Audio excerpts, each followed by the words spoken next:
Good morning. Welcome back. We have another show. We have quite a few callers are ready to talk to us, and we'll be able to see them as well. Realize anything that I say is not meant to diagnose or replace your medical care. Check with your doc before taking any of this advice.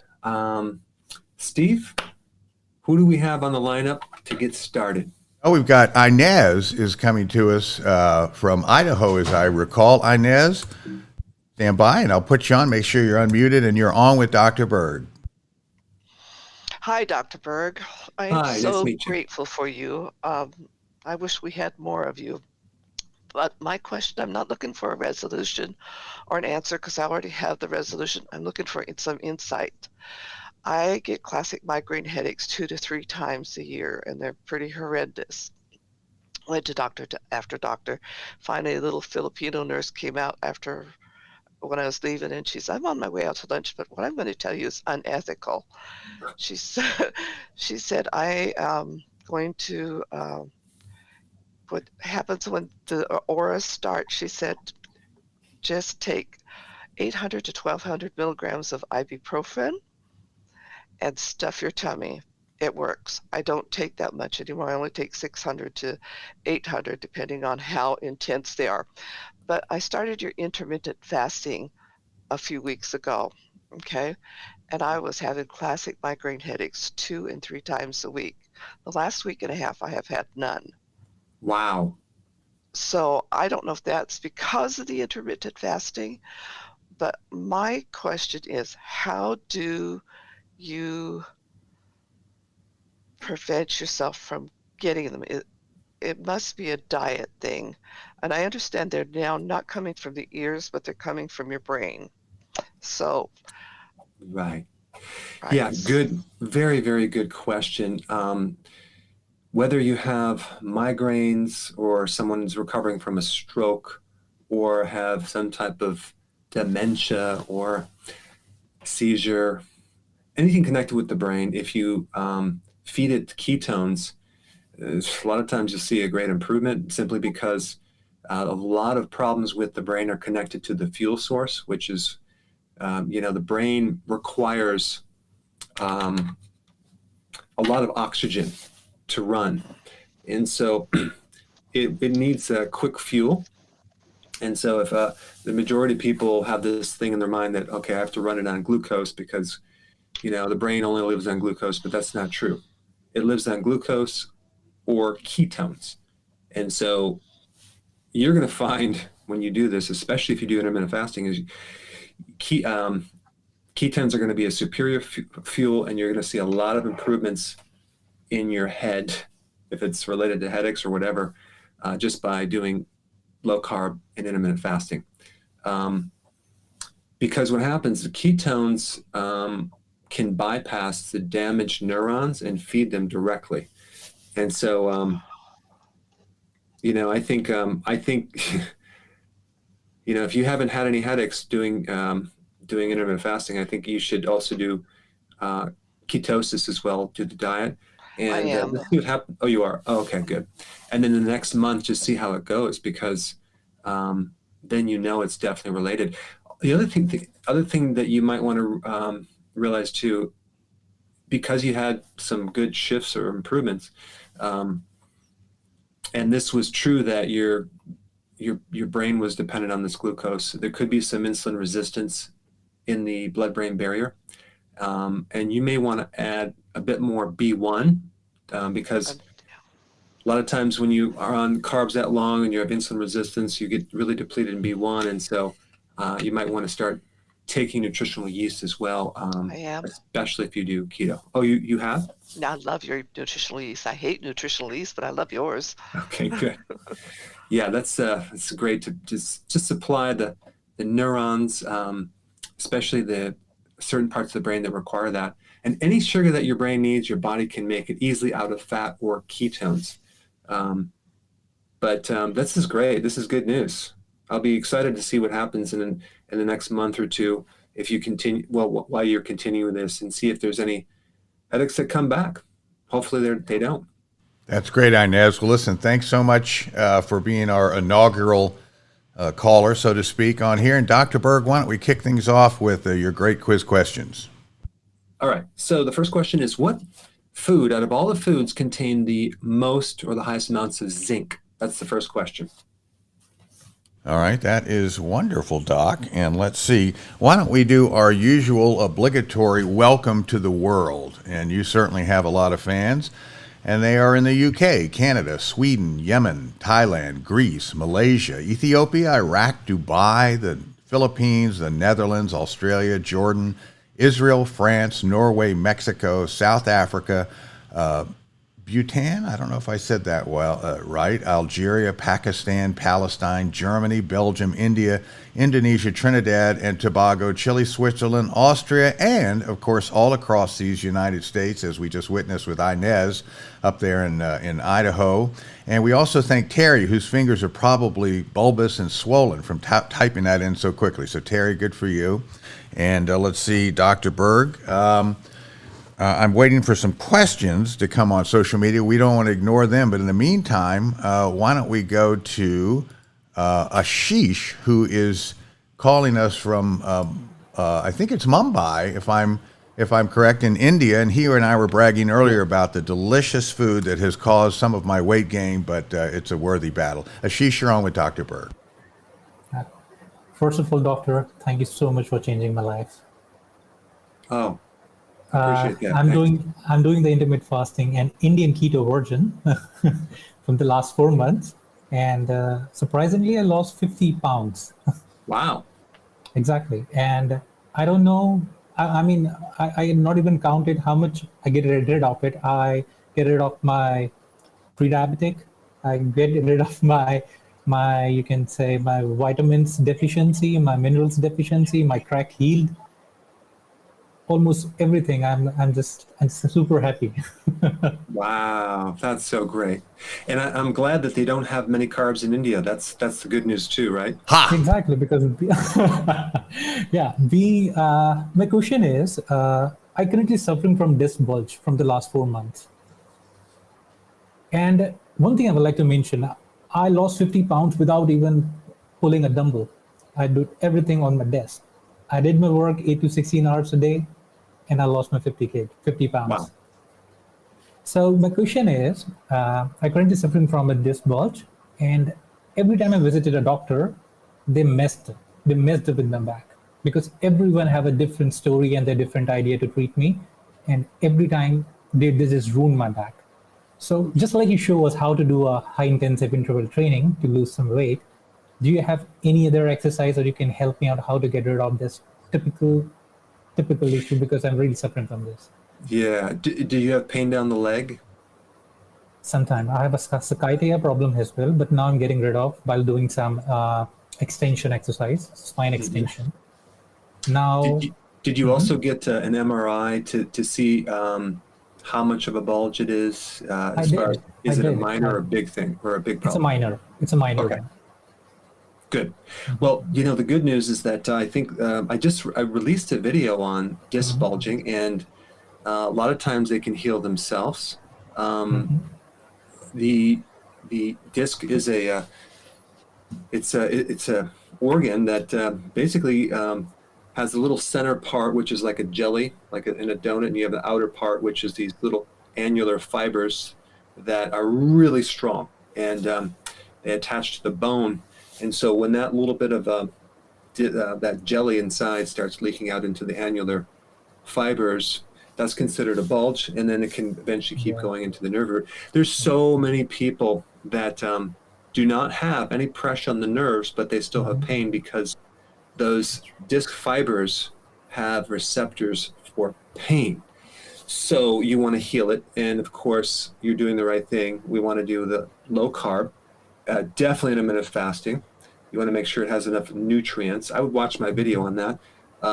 There's like manganese is a really good trace mineral to strengthen the discs, but there's other things too, like vitamin D is a natural anti-inflammatory, curcumin, which is really big in India, good anti-inflammatory. Stinging nettle root is a good anti-inflammatory. But I think though the intermittent, the high intensity interval training can mess you up. Like, you probably would not want to do jogging, but you can do the bike. You can do maybe even burpees, where it's a really good workout, full body and high Uh-huh. intensity, but you're not like Uh-huh. jumping down on that disc. So the Mhm. slam ball would not be a good idea for you. And oh, but the spin bike, different things that you can you're just going to have to avoid that pounding. But I think over time too, because I know you Mhm. just started, your disc will get stronger, and focus on Mhm. flexibility.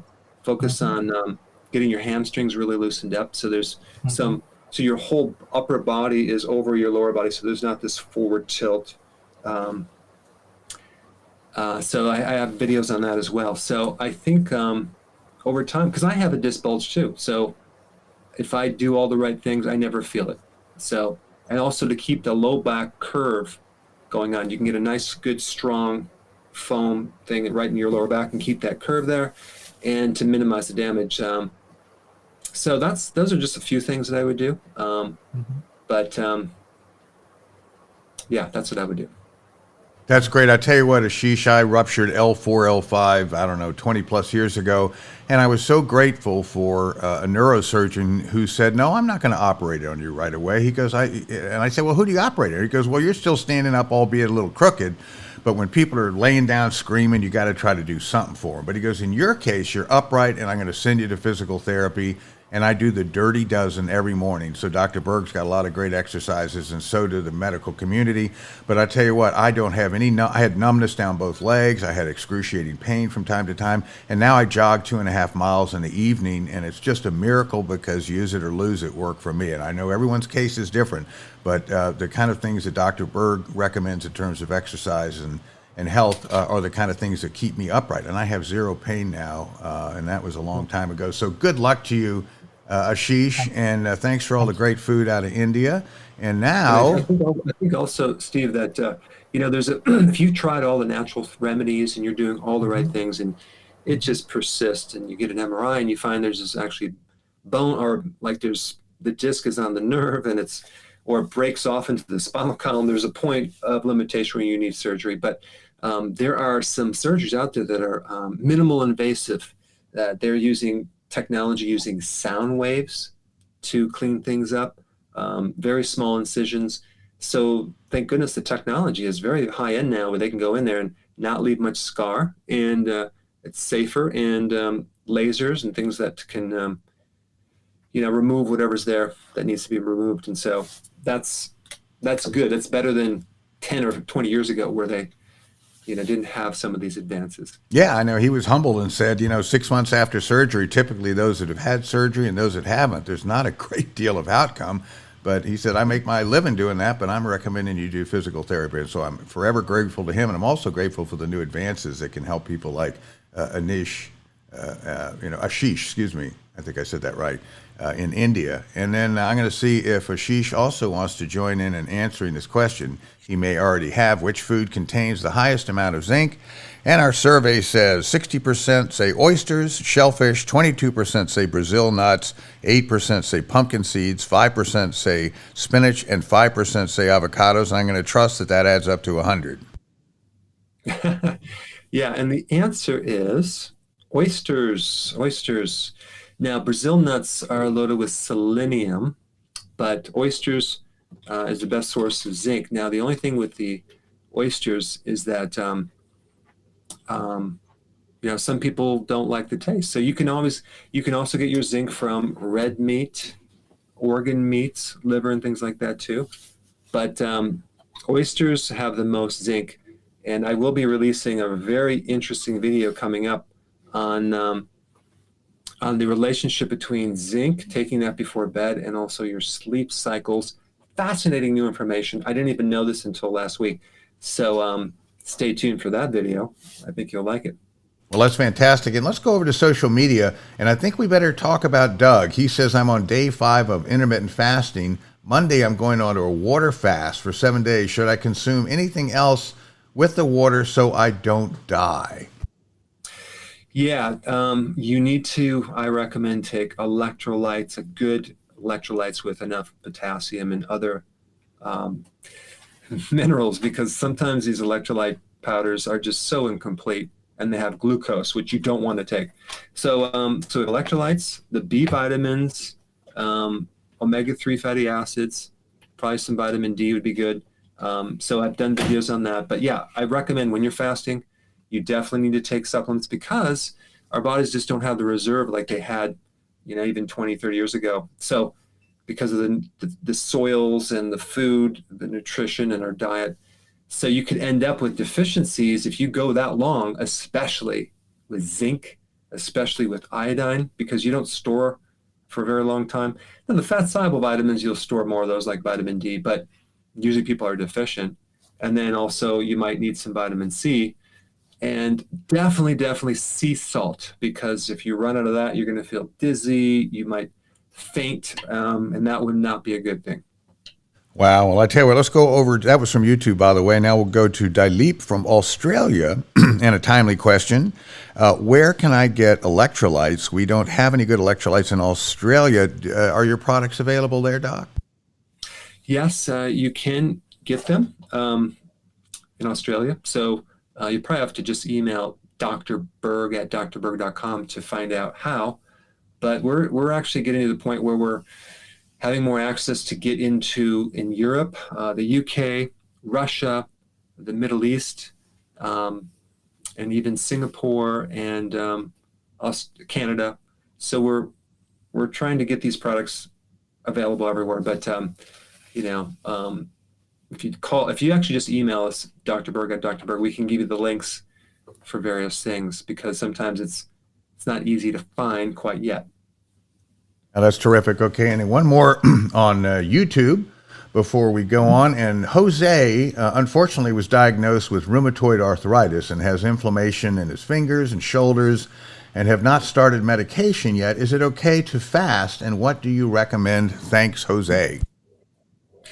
It's the ultimate best thing to do fasting if you have rheumatoid arthritis or any autoimmune disorder.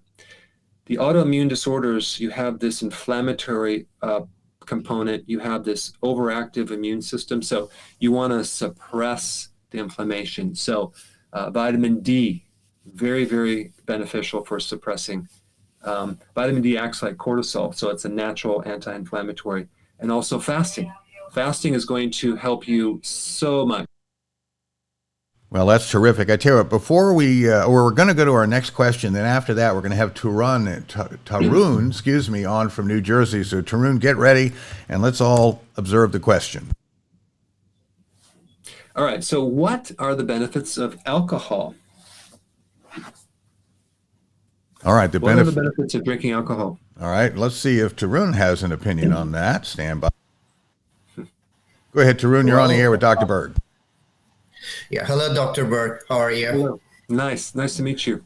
Nice to meet you too. So my main purpose to get into this call is to give you a big thank you. I'll let you know for what. I've been suffering from this acid reflux and GERD issues. For 6 to 7 months, I've been visiting doctor to doctor, and they put me on these PPIs and pantoprazoles and ensoprazoles and all that stuff. So 6 months gone by, so not even a 1% recovery is seen, in any improvement is seen.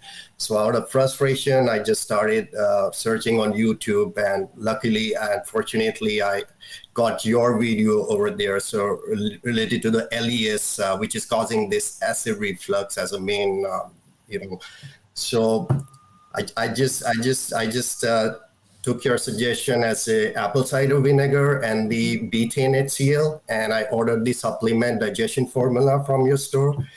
And it's unbelievable. It was just a magic. Within 3 days, I just got rid of those PPIs, any of those sucralfate coatings on the liver and all that stuff. Within 3 days, I just continued with that medicine for 3 to 4 weeks. And since then, I'm talking this happened in June, and this is September, about three plus months. I haven't experienced any reflux, nausea, vomit, bloating, stomach pain, or something like that. All right, so this was the part one. Now, what happened after a month, I started feeling tingling pins and needles in my right foot, right foot fingers. So I just went to the primary doctor. They just did the labs, and they found that the thyroid thing is the TSH. It's too high. It's 56. That's just a week ago. I just got lab tested, and the TPA, the Hashimoto's, so that level is 482. So now what's going on, like my pain is getting worse. Earlier it just happened, the pins and needles in my right foot. Now it's over here in the arms, thighs, legs, hips, and arm wrists, everywhere. It's a pain, tingling, everything. Now the doctor says it's a thyroid issue. So just to put my question to an end, and if keto done correctly with IF, so are these problems resolved, this thyroid issue or the pain?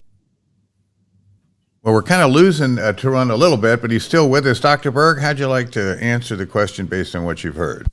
Yes, so I'll just give you my 2 cents. I think that the fact that you had digestive issues is a clue, because you have not just the stomach, you have the liver and you have the gallbladder that help convert T4 to T3. So that's a big part of the thyroid. But you have a Hashimoto's, which is an autoimmune situation. So the immune system somehow didn't quite differentiate. So now you have these antibodies against your own thyroid. A couple things I would recommend: selenium. I would recommend something called zinc L-carnosine. That's also good for GERD, but that's also good for anything going on in the gut, in the deep intestines, which is really good for people with autoimmune stuff. The other thing that I think with pins and needles, if there's any type of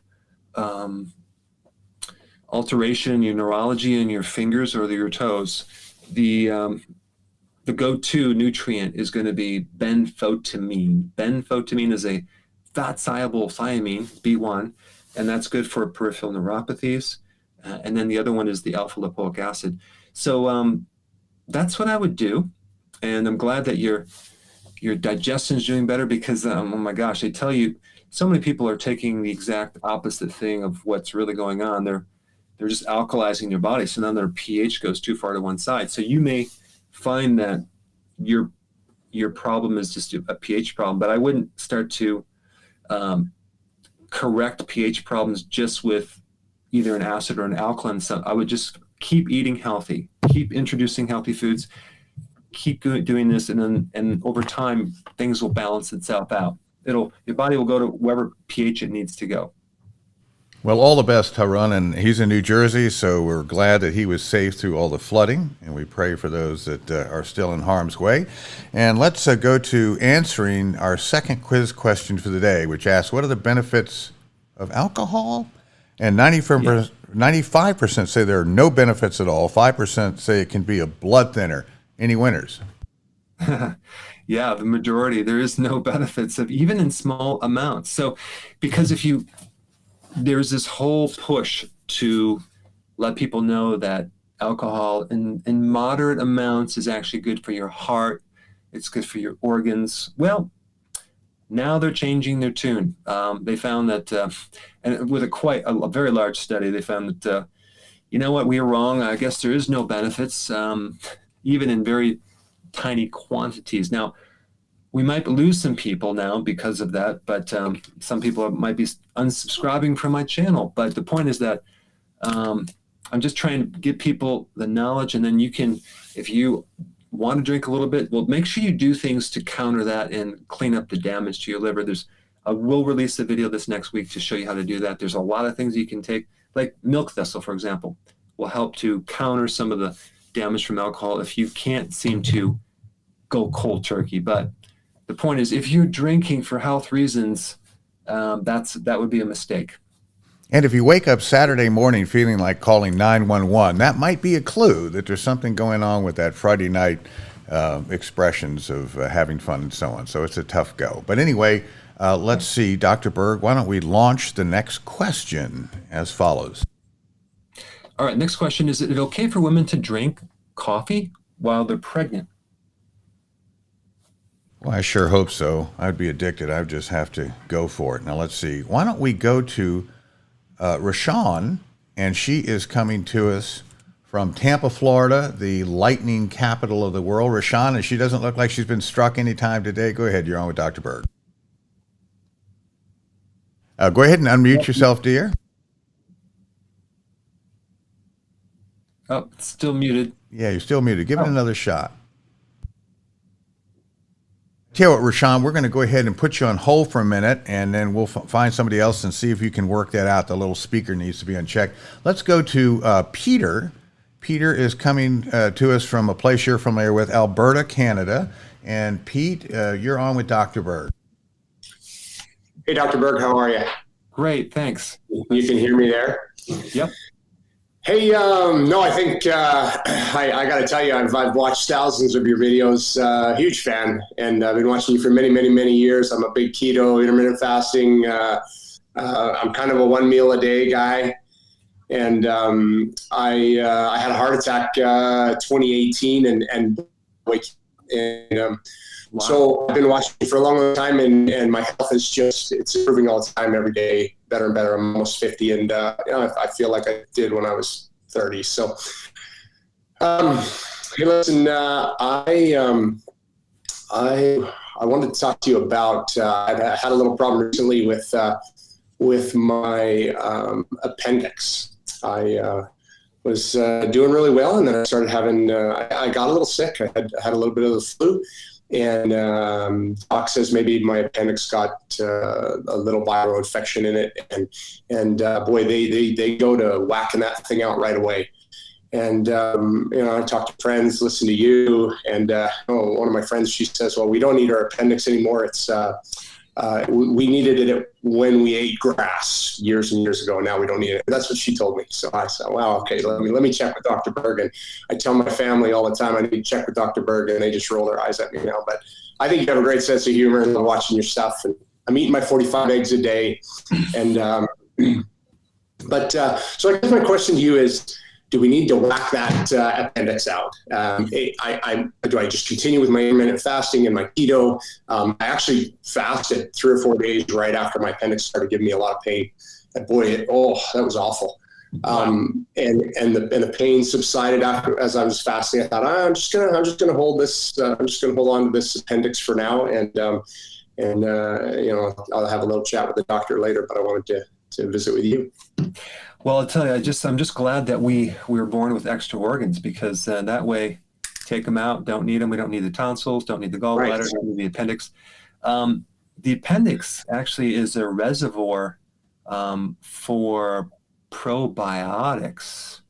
There's a lot of friendly bacteria that are sitting there that could help to kind of inoculate you or just give you a booster if you ever lose your microbes in your gut, or take an antibiotic, or have diarrhea. So it's there to flush in there. So I think one solution that you might want to look at is start to load up with some really good probiotics and fortify that your lower intestine to see if that can't help you. Then do some periodic prolonged fasting. That's going to strengthen your immune system, and that way you can actually empty things out and do like a reset of your digestion. Can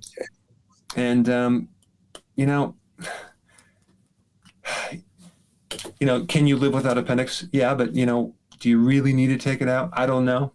I know at one time, my mother took me to the hospital when I was a kid, and because I had pain over the appendix, and the doctor pressed on it, and it hurt like hell. And I told him it didn't hurt, and so I never took it out. I am still alive.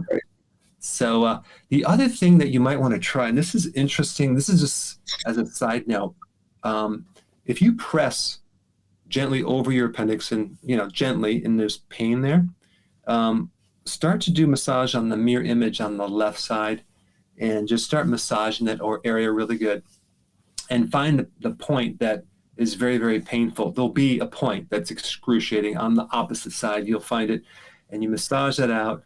And then go back to the right side and see if there's any more pain there. You're going to find that usually there's not. It just helps the circulation. It helps the neurology down there. And I'm assuming you're doing healthy keto. So I would add probiotics as the big thing, and then do several longer fasts to really reset that area. That's what I would do. Okay, that's great advice. Thank you. Hey, you're welcome. And Alberta, I went up there at one time when I was in college to visit some friends, and we went to the largest mall, I guess, in Banff. We saw Lake Louise. Just Edmonton, live north of Banff. Yeah. Oh, it's just beautiful up there. I just love the area. I had a great time, and so I have some good memories. So that's awesome. Yeah, Canada is a beautiful place. I don't think people realize we don't realize what's here in our backyard. It's beautiful. Oh, it's incredible. it really is. If you ever make it up again, you give me a holler. I'll show you around. Okay, great. Will do. Well, Pete seems very relaxed, so it must be a nice place up there. He's working on his family to get them keto friendly and all those things. So best of luck with that, Pete. I know they'll come around. And Dr. Berg, we have the answer to the third quiz question, and it asks, is it okay for women to drink coffee while pregnant? I hope the answer is yes. And the audience, 77% say yes, as long as it's decaffeinated. That's a bummer. And 13% say no. Let's see, I'm a little confused with this. I guess say yes, it is if it's caffeinated, and 10% say no, not at all. So 77% if it's decaf, 13% say yes with caffeination, and 10% don't you dare. Do we have any winners? Caffeine, which is also in tea, a little bit in chocolate, and colas and energy drinks and coffee, unfortunately, in certain amounts can cause some problems in the developmental stages of a fetus. So it can create miscarriages, birth defects if you have too much. So I would keep it to one small cup, 8 ounces, nothing more than that, just because there are major problems down the road. So I would not freely drink all this coffee to get all this caffeine if you're carrying an infant. That's like the absolute most important phase to develop someone's health, is when you're carrying this baby. And so all sorts of things, nutritional deficiencies, chemicals in the diet. I mean, that's the point where you don't want to just carbo load. You don't want to do all this stuff. So, and then when you're breastfeeding, very, very important. I'm going to do more videos on that, because boy, if you can provide all the nutrients and not do too much caffeine and do all the right things, that child will have such a great chance of having way better health than the other way. And the other thing is the importance of breastfeeding too is like so up on the list there. So yeah, don't overdo it with the coffee. Sorry, Steve. So if you and your wife decide to have another child, make sure you tell her to cut down the coffee. Well, I'm so grateful for all of her sacrifices while I look on, enjoying my cold brew and so on. It's so awful. But guys have it made, I'll tell you what. We're so appreciative to the ladies for all the sacrifices they make and give us a great life in spite of their suffering. So let's go to YouTube. And Karen says that she's very sleepy after eating, and could it be a sign of insulin resistance? Yeah, it is. It is. I used to have to take a nap after meals. I didn't know that it was insulin resistance, but it is. So as you do keto intermittent fasting, that's going to improve. So then you'll be able to stay awake after you eat, because food is supposed to give you energy. But usually your carbs are too high, and you need a siesta. This is why, like, even in a lot of different countries, it's like a common thing. Everyone takes a nap after they eat the rice or the pasta or the noodles or the corn. It's like or potato. It's like it's just a sugar thing, and the carbs are going up, the insulin's going up, and it's going to put you to sleep. I mean, think about this, Steve. In the 1920s, they had this terrible, terrible, terrible treatment for mental illness called insulin shock therapy. They would inject you with insulin to put you in a coma, a deep sleep, for 2 to 3 to 4 weeks, while they give you multiple shots of insulin, and you would wake up obese. I mean, it's crazy what they used to do.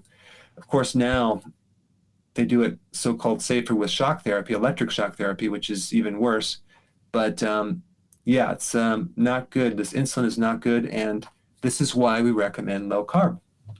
Well, that's good advice. Glad we're not in the 20s. I'll tell you that. Why don't we kick off the next question, Doc? All right. So, why is consuming a fattier protein or fattier meat better for your digestion than if you eat leaner protein? All right, audience, hop on that. And I tell you what, why don't we go to Rashawn? Have we already talked to Rashawn? I'm sorry. I think we have. Not yet. Not We're just yet? trying to Oh, I'm work out sorry. Like, All right, stand by. I remember bragging about the capital of lightning, but here she is. She's doing well. So, Rashawn, you're on with Dr. Berg. And you're unmuted. Let's try it again. Oh, Rashawn, I'm so sorry that we just can't hear you for some reason. I tell you what, let's do this. Why don't you come in next week? We're going to look for you and see if we can't get you on the air properly. why don't you do Steve? Why don't you just have her kind of keep working out, because we will have time to talk to her. Good. She could just kind of debug that. Maybe there's a turn up your volume or something. I don't know. Yeah, Rashawn, We'll we figure would it love out. to get you on. So why don't you try that? I'll tell you what, if that doesn't work, Rashawn, I want you to write your question on a notepad and hold it up, a pretty short one, hold it up to the screen, and we're going to get to your question one way or the other. So get started on that. And then let's, I tell you what, let's go back to social media.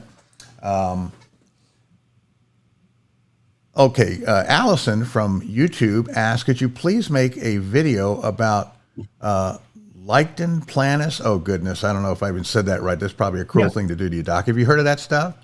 Yeah. My yeah. aunt suffers terribly in her gums, and down below she is going through menopause and is on Tamifaxin. Oh, I'll just leave it at that, Doc. I can't pronounce any of this. Okay.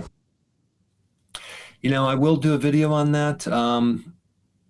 Absolutely.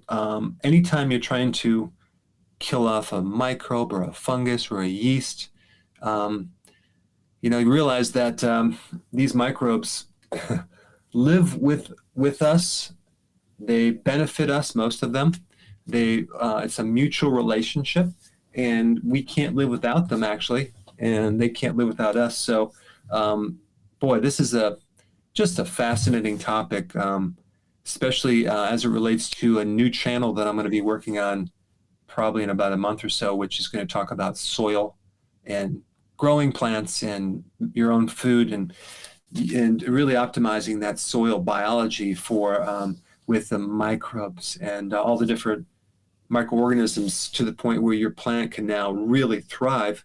So I'm really excited about that. I'm very interested in studying this intensely right now because I want to know everything there is about it. But with our own bodies, we have all these microbes, and if you start killing those off, then you're going to get an overgrowth of the pathogens. So the key is the diversity and the amount of microbes, and also to eat food grown on soil that has microbes. That would be a new concept. It'd be very important. And I think stay tuned for some really good information. Also, a lot of demonstrations on growing and all that. So I'm excited about that because it's such a connection to health. It all starts in the soil. So we eat plants and we eat animals who eat plants.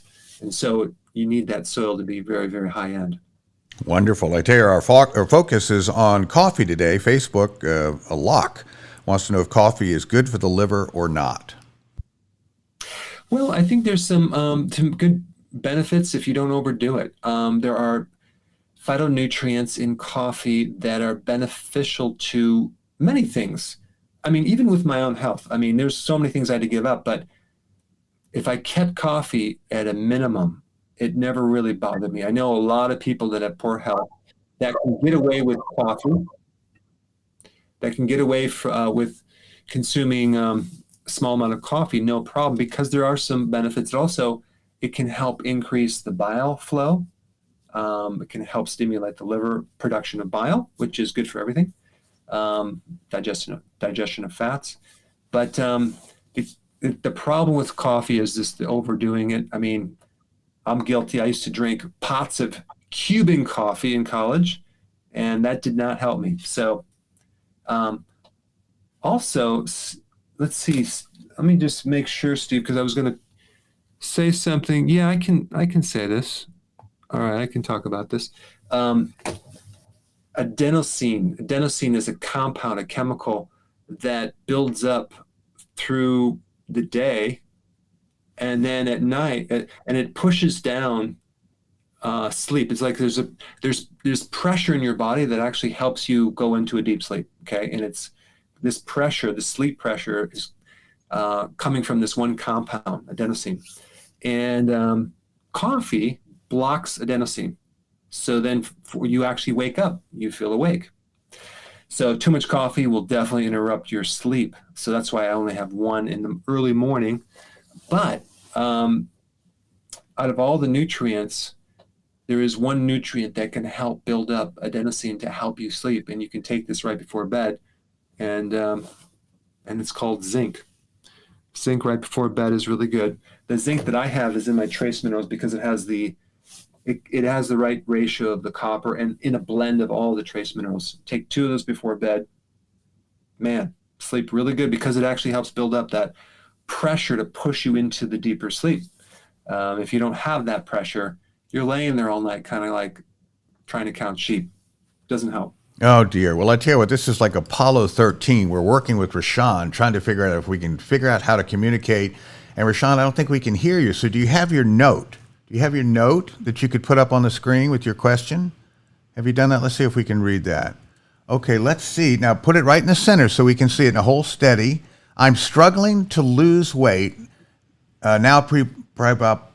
Pre-diabetic, Thank you. Go ahead and read it, Dr. Berg. but not sure what to do to prevent issues with my kidneys after having a partial nephrectomy. Nephrectomy.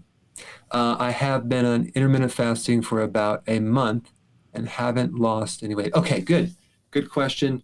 Well, here's the thing. You have, I don't know what stage kidney disease you have. If there is a stage 1, 2, 3, or 4, or 5, that would be a big question. But the good thing about the kidney is that you have 2 of them. And even if you had partially removal of a part of your kidney, the other kidney will compensate. Thank goodness. Same thing with the liver. Let's see. What do we got for the stages? What does that say? Oh, okay. So we have inflammation of the tiny little filter in her kidney. So, oh my gosh, out of all the things you should be doing healthy keto and intermittent fasting. Why? Because what causes the inflammation of the kidney, especially those little filters, is glucose. So you have to do low carb, and you definitely have to do intermittent fasting. That's probably going to give you more benefit than anything else because we're dealing with inflammation. The other thing that you want to check with your doctor if you can take various nutrients. The ones that I would take would be vitamin D, D3, and zinc. Those 2.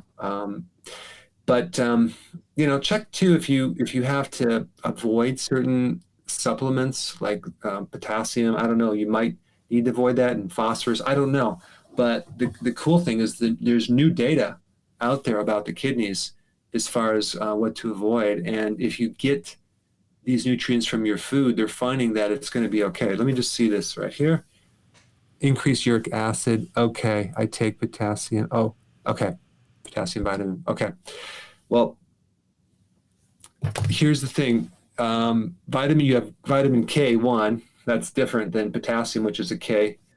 So you might want to check on that. But if you have uric acid, the best thing to do to prevent MEQ. Okay. So that's the. I think what you're talking about is you're talking about vitamin K. So potassium is a little different. Well, it's a lot different, but potassium is protective to the kidney, and if you get your nutrients from food, you'll be a lot safer. So in the uric acid, if you actually take some lemon juice, keep your vegetables really high, you can actually keep your pH right so you won't have the irritation from the uric acid, and it'll actually be minimal damage. But because I think you mentioned you're diabetic, I think one thing that would be very important is to take benfotiamine, because you'll see the complications from your blood sugar issues will be much less if you take this very powerful antioxidant that protects protects the kidney, the eye, the nerves, the brain, and the arteries. Well, that's terrific. Well, listen, Rashawn, we're not entirely sure whether we got all of your questions, but why don't you plan on coming back next week? And if you would send your contact information to drberg.com, that would be great. We want to make sure we get you back in the lineup. But Dr. Berg is not going to let you go, so I'm glad we were able to answer part of maybe all of your question, and we wish you all the best. Rashawn, let's go to our quiz question, which asks, why is fatty or protein or meat better for digestion? 65% say fattier provides a superior fuel source, 30% say fattier foods are better for the gut, and 5% say it helps the gallbladder. Any geniuses, Doc? You know, Steve, if you ever go to the grocery store and buy the lean hamburger, like the 90%, I used to, yeah. isn't that the worst tasting meat that you've ever had? It's like there's no flavor. But what happens when you eat meat with more fat, usually hamburger, because even steaks, people cut out the fat. You want that fat. You want to eat that fat. Why? Because the fat causes the protein to stay in the small intestine longer so the enzymes can act on it and help you break it down. So you get much more thorough digestion when you have fattier meat than just lean, because the lean stuff goes through you fast. You don't have the enzymes to work on it, so you get incomplete digestion. You'll get much better complete digestion if you have a fattier meat, and this is why I don't like lean proteins. I don't eat them, so I like fattier meat, and that's what I do, Steve. And man, it tastes a lot better. We're going to get to all our questions this week. So the next one is as follows. All right. So which hormone gets suppressed if you are obese or you have a major weight problem, especially in the gut? If you have visceral fat in the gut, what is the main hormone that's going to get squashed? All right, well, while we're digging on that, let's go back to social media. Eileen from Facebook, can keto and IF contribute to anemia? Absolutely not. If you do it healthily. Of course, if you're doing the dirty keto, you could end up with any nutritional deficiency. The benefit of doing dirty keto is that you're doing keto. And so there's a lot of benefits of keto. Low carb, huge. But there's also benefits of the nutrients in the food and the higher quality food that you eat. So, Steve, I have a side question for you. See if you can get this one right. What would be better? And I think this video would probably be too short. Let's say you had the option of going to a fast food restaurant, but eating keto, okay, dirty keto at a fast food restaurant, versus let's say you had a high carb organic meal, all organic foods. Which would be healthier, Steve? Man, you're putting me on the spot. I guess the organic foods, that's a 50-50 chance. No, dagnabbit. No. I wanted to be right. Yeah, do the fast food low carb, because even though something's organic, that has nothing to do with being keto at all. So if you're doing this organic rice bowl, you're just going to spike your insulin. Oh, it's without pesticides. That's great. But you have this spike of insulin, which is more damaging than those pesticides. So that's what I would do, Steve. Well, now I look dumb, but that's not uncommon. All right, so let's go back to social media. Molly from Facebook wants to know what's good or bad about the vegan diet. Well, I know there's a way to do vegan healthily, and I'm not going to object to that at all.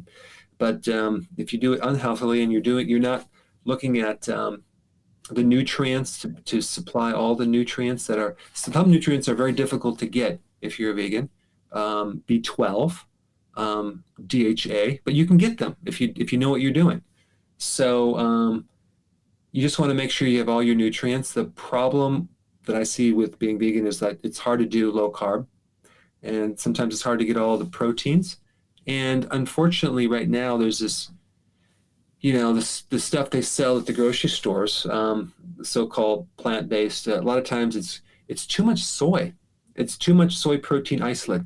And the ingredients, other ingredients, I, even though it's vegan, doesn't seem to be healthy. And there's certain vegans that have a lot of gut issues because of all the grains that they're eating. And honestly, some of the vegans that I've talked to, like, they don't eat a lot of green things. It's all grains. I think I eat way more greens than many vegans do, but I could be wrong. I don't That's think just so, my Doc. opinion. I've seen you launch into the biggest salad. It's like a trash can full of stuff. And I bet you can easily take on any vegan when it comes to eating veggies and so on. It's amazing to watch. But I think we should have a salad eating contest, and I'd like to participate. I'm not joining Well, in you because just- I'll lose. I think you can overdo it though. I mean, you're just going to end up with a big bowl of big gut full of fiber, and now you might have problems with that, Steve.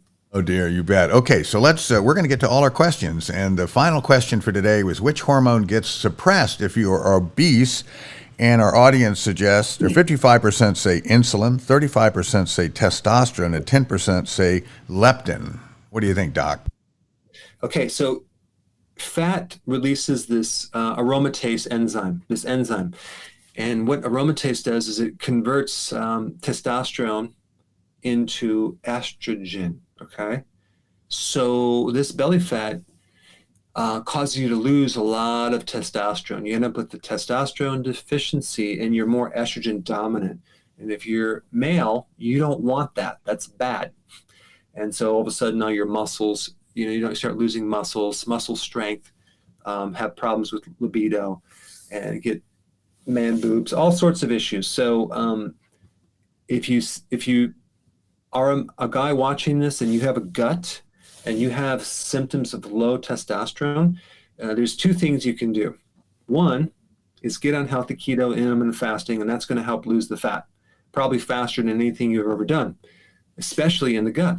The next thing you could do is you could take aromatase inhibitors. They're natural. That could be consuming more cruciferous vegetables. You can also do grapeseed extract, licorice, stinging nettle root. There's many things you can do to counter that enzyme so you don't end up with high estrogen. There's one product called DIM, which is a concentrated phytonutrient that comes from cruciferous. That's a really good aromatase inhibitor as well. They have medication versions of that, but why not do the natural herbal-based, because they have very few side effects. But I will do a video on this coming up this next week. Well, that's wonderful. Well, I tell you what, we're going to try to get to Chris Stalla. She's been very patient in trying to get on with us. Chris Stalla, can you hear us? And can we hear you? Make sure you're unmuted. No, we can't hear you right now. Try again. Oh, there we go. Hello, Hi, go ahead with your question with Dr. Berg. can you hear me at all? Yes. Yeah. Yes? Okay. Hello, Dr. Berg. Hello. I have started intermittent fasting for a couple of years now. And I was very enthusiastic. I went to OMAD, but I started losing a lot of hair. And then I returned back to 16.8 and so on. But I'm not happy with that. I really like OMAD or longer fasts like that. I feel much better and I have results with weight loss. So I don't know, why am I losing the hair? Is this does it have to do with intermittent fasting or is it something else? What can I do about it? Well, you just have to decide whether you want to feel better or just put a wig on. I'm being very sarcastic. No, you don't have to wear a wig. So here's what I would recommend. I would recommend beefing up, no pun intended, your trace minerals. Many times women that start fasting and they start losing hair, that just means they don't have the reserve of these nutrients. It could be they might have some earlier gut issues that you can't absorb these nutrients, in which case you just need more. So trace minerals is at the top of the list. B vitamins, that is number 2. Very, very important, those two together.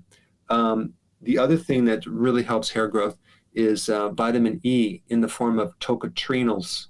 very important. And then the other one is vitamin D3, at least 10,000 IUs. So you must be missing one or some of those vitamins. I am going to be releasing another video on hair as it relates to menopause as well, because there's a scenario if you're postmenopausal and you start losing hair, for example, but you're talking about keto intermittent fasting, it's different. But if you're postmenopausal in general, it could be related to just not having enough estrogen and progesterone, in which case DHEA is a really good precursor, natural thing you can get to start to increase the overall hormones so you can then have the right ratios. I'll release that video this next week too, but these are all just things I would look at. But mainly if you do fasting and you end up with hair loss, that usually means you don't have the reserve of those nutrients. So, I mean, I would just start with the trace minerals. I would start one at a time, and then the B vitamins, and see which one causes your hair to come back. So for how long do I take the trace minerals and then add the B vitamins and check whether? Yeah, because if you add them all together, you're not going to know which one worked. So always start one at a time, and then see which one makes the difference, and then we know what the problem is. For how long? What's that? Do I have to wait to see a difference? I would do maybe 3 or 4 days with one, and wait 3 or 4 days with the next one, and see which one starts to make a change. And you can tell by, like, you're not losing any more hair. Like, you can just see it's not coming out because it's stronger. Because the hair is whatever's going on with the hair will give you clues on what's going on in the soil or the tissues underneath it that are supplying the hair with what they need. So it's an indication there's something missing that we need to find out. And so it's a good, I have a lot of videos on hair, but I would watch the most recent ones because they're more summary of a lot of different scenarios that could happen. Well, that's great. Cristala, I am so glad we were able to get you on the show, and thanks to all of our callers, if you will, for lack of a better word, viewers, for coming in and being part of the show. And you just mentioned videos, Doc. Why don't we go through a list? Yes. So number one video that I'm going to release is on plastic pollution. I have some good news and some bad news, but the good news is good news. So I've done videos on this. The average person is consuming like 5 grams of plastic per week. That's like the equivalent to a credit card, Steve. It's 2,000 little particles a week. That's a lot of plastic can be consuming. Okay, DHEA in menopause. Very interesting, especially if you're postmenopause. How important is organic on keto? That's going to be a question that we're going to talk about. And then what activates these cold sores, and why do they get activated? And then let's see, Steve, what other videos am I going to be releasing? I should probably just take a quick peek and just let you know. Let me just pull this up real fast and let you know what videos I'll be releasing. It's great. drberg.com, everyone. That's where you want to go to get all this great information, hair loss, etc. It's a treasure trove of information, and we also love your live questions. But Dr. Berg, we've got the clock ticking. Here he goes. Zinc in relationship to sleep. A very interesting video coming up. Let's see, what else? I'm going to talk about your nails, how to diagnose nutritional deficiencies off of your nail or nails. I'm going to be talking about why people get ingrown toenails, which is going to be a big, interesting topic. I know so many people, now I'm just being sarcastic, probably maybe 3 people have that problem, but I wanted to put that out there. Let's see, what else? Okay. All right, do I have anything else here? Key foods that will extend your life by 5 years. That's exciting. And I have a very interesting video from a keto coach in the Middle East who has 1 million subscribers on YouTube, and he's going to talk about his philosophy, and it's a really interesting video. So I also appreciate all these success stories I'm I'm just blown away. So I appreciate you uploading them. And if you haven't, definitely upload them to our site, because we're just under 5,000. We only need 1 million more to go to hit our target. But we're going there pretty fast. So I appreciate all the great comments, and stay tuned next week for another show and more videos this coming week.